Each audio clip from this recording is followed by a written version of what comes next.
Assalamualaikum warahmatullahi wabarakatuh. Selamat pagi anak-anak.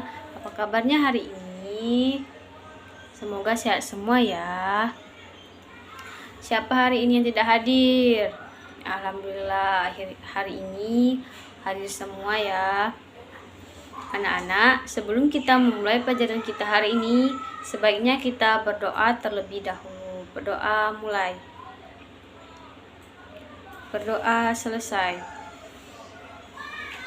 Baik anak-anak, sebelum kita memulai pelajaran hari ini, ada baiknya kita menyanyikan lagu nasional terlebih dahulu agar kalian semua bisa belajar dengan semangat.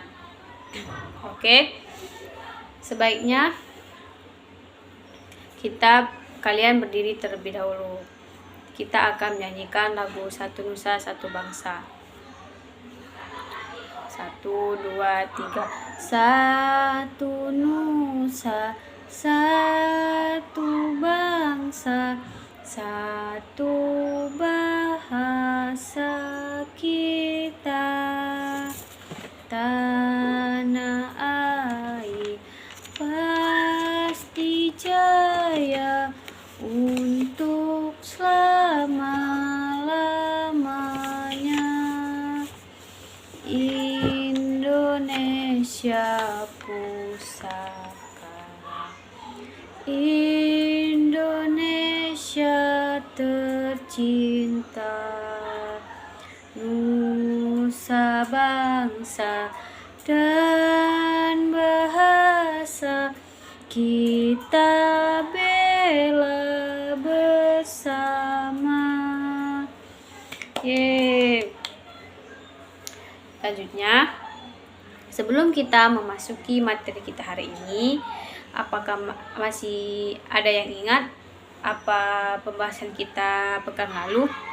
Iya, kita membahas tentang keberagaman agama yang ada di Indonesia. Ayo, siapa yang masih ingat apa saja agama yang ada di Indonesia? Ya, benar sekali. Ada agama Islam, Kristen, Katolik, Buddha, Hindu, dan Konghucu. Apakah kalian masih ingat di mana saja tempat beribadah agama-agama tersebut? Ya, agama Islam tempat beribadahnya di masjid, agama Kristen di gereja, Katolik juga di gereja, dan agama Hindu di pura, agama Buddha di vihara, dan terakhir agama Konghucu di kelenteng. Baik anak-anak, hari ini Ibu akan membahas tentang keberagaman bahasa yang ada di Indonesia. Apakah masih ingat apa itu keberagaman? Ya, keberagaman adalah suatu kondisi dalam masyarakat di mana terdapat perbedaan pada diri seseorang, pada manusia. Anak-anak, tentunya bahasa di Indonesia ini ada bermacam-macam. Varian bahasa bisa menurut pemakaian, topik yang dibicarakan, lawan bicara, hubungan antar pembicara, ataupun media pembicaraan. Tentunya keberagaman bahasa di Indonesia terdapat sekitar 718 bahasa daerah yang tersebar di seluruh Indonesia. Ada yang tahu apa saja? Ya, diantaranya ada bahasa Jawa, Sunda, Bugis, bahasa Batak, bahasa Betawi.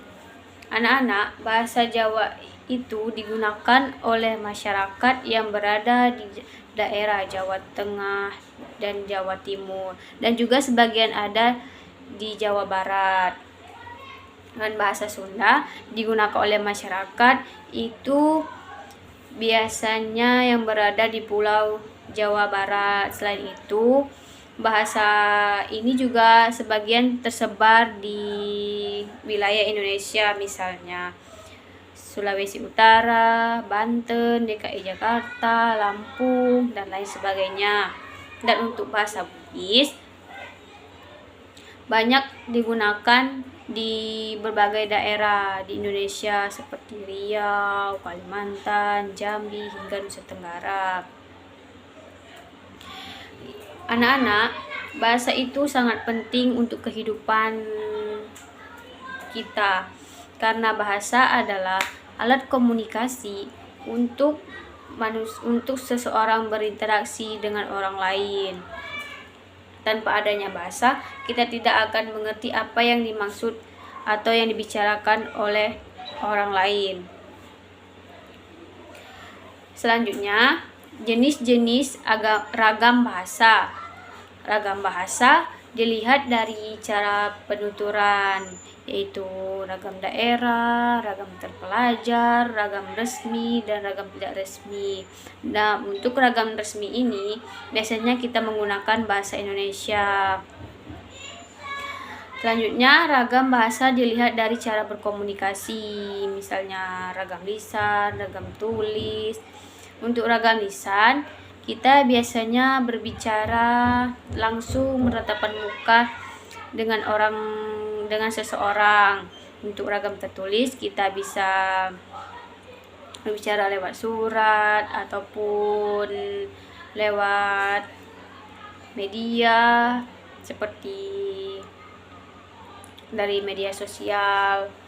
Selanjutnya, ragam bahasa dilihat dari topik pembicaraan, yaitu ragam sosial, ragam fungsional, ragam sastra, hingga ragam politik dan hukum. Anak-anak, selanjutnya ada juga faktor penyebab timbulnya keberagaman bahasa yang ada di Indonesia. Faktor yang pertama itu ada faktor budaya. Setiap manusia, yaitu faktor budaya ini, setiap manusia mempunyai perbedaan daerah hidup yang berbeda-beda. Misalnya, daerah tersebut pasti mempunyai adat istiadat tersendiri, dan tentunya tidak akan sama dengan daerah lain. Anak-anak, selanjutnya faktor sejarah, yaitu setiap daerah mempunyai kebiasaan dan bahasa nenek moyang sendiri-sendiri, dan itu tentunya berbeda-beda. Karena setiap daerah itu pasti mempunyai sejarah tersendiri, sejarah terbentuknya daerah tersebut, ataupun ada istiadat yang dilakukan oleh daerah tersebut. Dan yang terakhir, faktor perbedaan demografi, yaitu setiap daerah memiliki dataran yang berbeda-beda seperti wilayah pegunungan, pantai, sawah, dan lain sebagainya. Anak-anak, tapi tidak lupa bahasa Indonesia berperan penting dalam kehidupan seseorang, karena mampu mempersatukan bahasa berbagai daerah dengan bahasa yang berbeda-beda. Seseorang jadi bisa berkomunikasi dengan orang lain yang berbeda ras, suku, budaya, agama, daerah, dan lain sebagainya. Baiklah, dari penjelasan Ibu tadi, apakah ada yang ingin bertanya? Baiklah, jika tidak ada yang ingin bertanya, Ibu akan memberikan tugas di rumah untuk kalian. Silakan kalian menyiapkan buku dan kertas. Soalnya yang pertama, sebutkan daerah mana saja yang menggunakan bahasa Betawi. Soal yang kedua, apa ciri khas bahasa Betawi?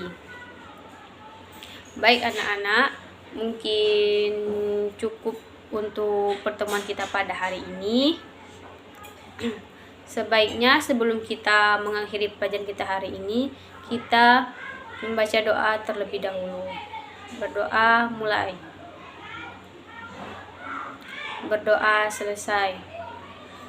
Baiklah, terima kasih untuk pembelajaran hari ini. Semoga kita sehat semua ya. Ibu akhiri, wabillahi taufiq walhidayah. Wassalamualaikum warahmatullahi wabarakatuh. Terima kasih.